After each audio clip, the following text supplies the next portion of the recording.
हवा को हम देख नहीं सकते हैं, किसी भी कंडीशन में हम हवा को देख नहीं सकते हैं। हाँ, इसे महसूस जरूर कर सकते हैं। वो तरीका अभी आप लोगों को बताया गया।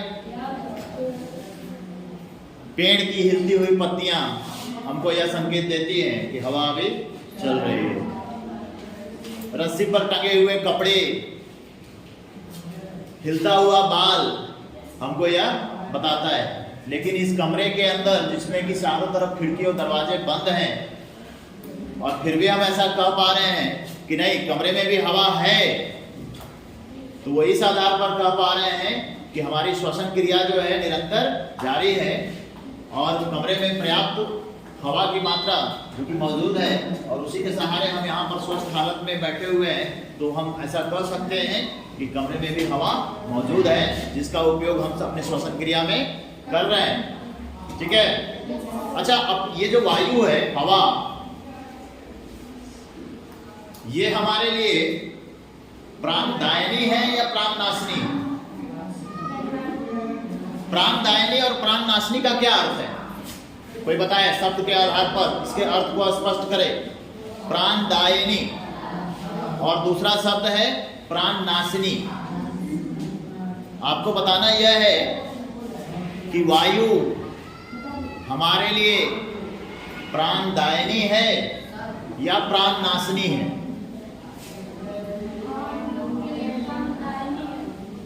वायु हमारे लिए प्राणदायिनी है। प्राणदायिनी का अर्थ क्या हुआ? प्राणदायिनी का मतलब प्राण देने वाला। वायु हम लोगों के पास एनी टाइम एनीवेयर मिल रहा है, तो हमारे प्राण सुरक्षित है ना। लेकिन ठीक है, इस बात को सारे क्लास ने एक्सेप्ट कर लिया कि वायु जो है प्राणदायिनी है। लेकिन पुस्तक में ऐसा भी कहा गया है कि वायु प्राणनाशिनी भी है। तो ये कैसे? एक ही चीज प्राण देने वाली और प्राण लेने वाली भी बन सकती है क्या? अच्छा, ये प्रवचन नहीं चल रहा है कि आप लोग एकदम मौन धारण करके चुपचाप सुन रहे हैं। जो प्रश्न आप सबों के सामने रखा गया है, उस पर विचार करके और जवाब देना है कि हमने माना कि वायु प्राणदायिनी है, लेकिन पुस्तक का यह कहना है कि वायु प्राणनाशिनी भी है। तो वायु प्राणनाशिनी है, तो कैसे, इस पर हम सबको विचार करना है और बताना है कि कैसे। सबके पास सोचने समझने का शक्ति है ना जी? सोच सकते हैं ना? और सोचने के उपरांत दिमाग में कुछ तो बात आता होगा ना। तो वो जो बात आपके दिमाग में आ रहा है, वो बात को बताना है कि वायु प्राणनाशिनी कैसे हो सकती है।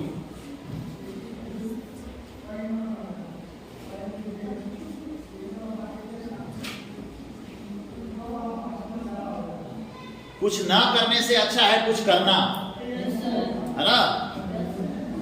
Something is better than nothing. इसलिए ये दिमाग में रख के कि हम क्या बोलें, जो बोलेंगे वो गलत हो जाएगा या हमको कुछ आइए नहीं रहा है, अपने बाप से ये सोच लेना गलत है। जो समझ में आ रहा है वो बताइए कि वायु प्राणनाशिनी।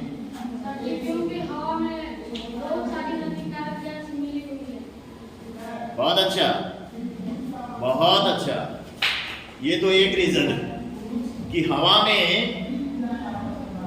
केवल शुद्ध ऑक्सीजन ही नहीं है, बहुत सारी विषैली गैसें भी मिली हुई है।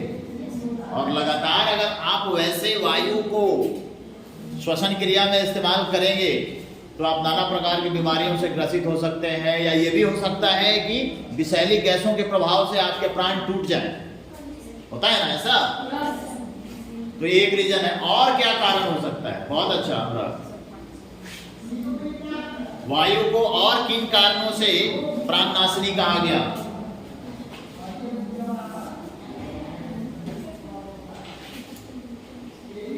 नंदनी,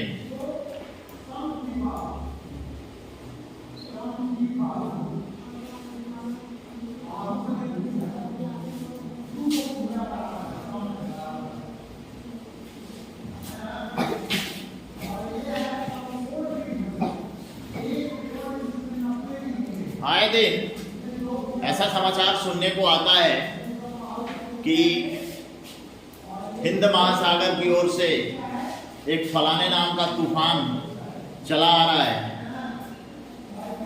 अतः नागरिकों से अपील की जाती है कि आप सब अपने घर पर रहें, सुरक्षित रहें। मौसम बिगड़ेगा, तेज हवाएं चलेंगी, आंधी आएंगे, जोरदार बारिश होगी, ऐसा संदेश दिया जाता है ना जी। तो होता क्या है उसमें? तेज हवाएं चलेंगी, 120 किलोमीटर प्रति घंटे की रफ्तार से हवाएं चल सकती है, ऐसा मौसम विभाग हम लोगों को बताता है। ठीक है, तो उस कंडीशन में क्या होता है, वो जो 120 किलोमीटर प्रति घंटे की रफ्तार से तेज हवाएं चलती हैं, उस हवा का प्रभाव क्या होता है? बड़े बड़े पेड़ जड़ से उखड़ जाते हैं। कभी कभी ऐसा होता है कि वो पेड़ जो है, किसी के घर के बगल में वो पेड़ लगा हुआ था और हवा के तेज रफ्तार के कारण, रितिका, हवा के तेज रफ्तार के कारण वो पेड़ उखड़कर उस घर पे ही गिर गया। और घर के जिस हिस्से में गिरा, उस हिस्से में एक छोटा सा कमरा था जिसके अंदर 2 लोग सुरक्षित थे, लेकिन पेड़ के गिरने के कारण वो दोनों लोग उसी में दब गए और उनकी मृत्यु हो गई। उनकी मृत्यु हो गई। तो बताइए, यहां पर पेड़ गिरा किस वजह से? हवा के तेज रफ्तार के कारण ना, वायु के तूफान के कारण। तो अब यहां पर क्या हम ऐसा कह सकते हैं कि आज अगर ये तेज वायु ना होती तो बेचारे के प्राण सुरक्षित रहते? ऐसा कह सकते हैं? कह सकते हैं कि नहीं कह सकते हैं? कि अगर आज ये तेज हवा ना होती तो बेचारे के प्राण सुरक्षित रहते। तो बताइए, यहां पर वायु उन 2 व्यक्तियों के लिए प्राणदायिनी थी या प्राणनाशिनी? प्राणनाशिनी बनी। ऐसे बहुत सारे कारक हैं, जैसे अनुराग कब ये बोला कि वायु में अगर अत्यधिक मात्रा में विषैली गैसें मिक्स हो गई हैं तो वो वायु हमारे लिए प्राणदायिनी है या प्राणनाशिनी? तो बहुत सारी विषैली गैसें वायु में मिक्स हो जाए और उस वायु का हम लोग इस्तेमाल करेंगे तो वो वायु हमारे लिए प्राणदायिनी होगी या प्राणनाशिनी होगी? प्राणनाशिनी। प्राणनाशिनी का अर्थ ये हो गया कि आपके प्राण को क्षति, आपके प्राण की क्षति। ठीक है, तो देखिए, सामान्य गति से बहने वाली जो हवाएं हैं उसी को हम पवन के नाम से जानते हैं। ठीक है, 8 अक्टूबर 2014 को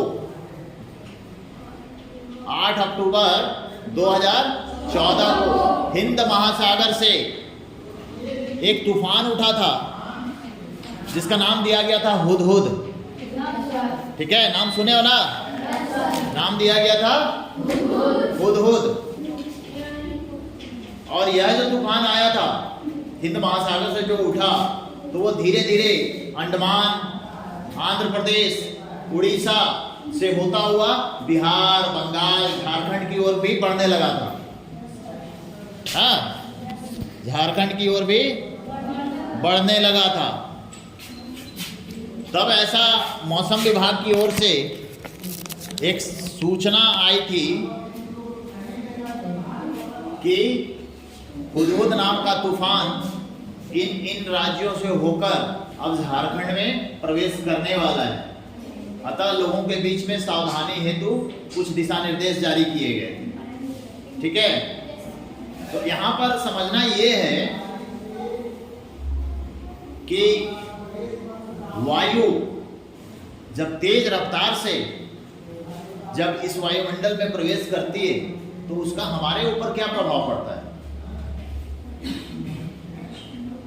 कभी कभी ऐसा महसूस किया होगा तुम लोग कि गर्मी के दिन में जब तेज हवा चलता है, मतलब आंधी तूफान टाइप, और हम लोग जबरदस्ती हवा में निकल जाते हैं तो हवा जो है हमको पीछे की ओर धक्का देने लगती है।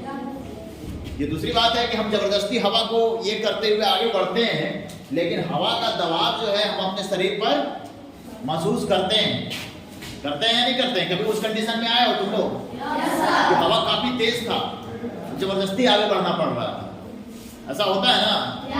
तो हवा क्या करती है? वायु दाब डालती है। दाब का मतलब प्रेशर बनाती है। इस चीज को समझने के लिए क्या करना है?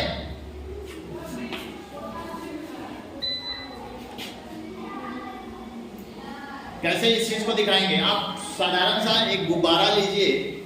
गुब्बारा तो सब लोग लिया होगा, और हाथ में अगर गुब्बारा आ जाए तो हम लोग करते क्या हैं? फुलाते हैं। कैसे फुलाते हैं? मुंह से उसके अंदर फूंक मारते हैं। गुब्बारे के अंदर क्या जा रहा है? हवा जा रहा है। हवा जब जैसे ही हमारे मुंह से निकली हवा उस गुब्बारे के अंदर प्रवेश करती है तो क्या होता है? गुब्बारा धीरे धीरे फूल जाता है। ठीक है? ऐसे बहुत सारे एग्जाम्पल हैं। जैसे आप साइकिल का हवा जब निकल जाता है, आप उसके अंदर भी पंप से हवा मारते हो, तो साइकिल के एकदम बैठा हुआ था, जैसे ही हवा भरते हैं वो धीरे धीरे क्या होता है? उठने लगता है। टायर उसका उठ जाता है कि नहीं उठ जाता है?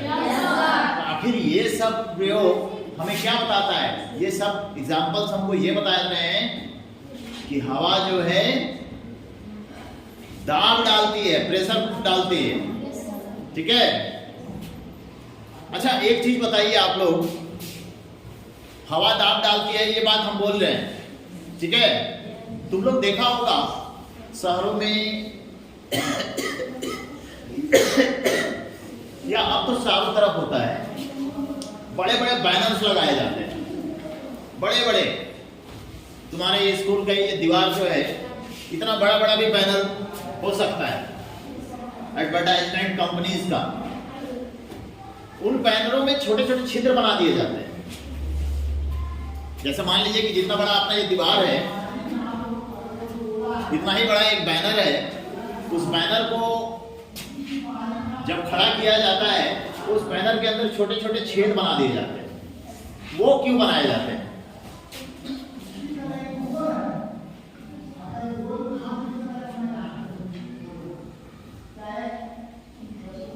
अच्छा, ये बता ना।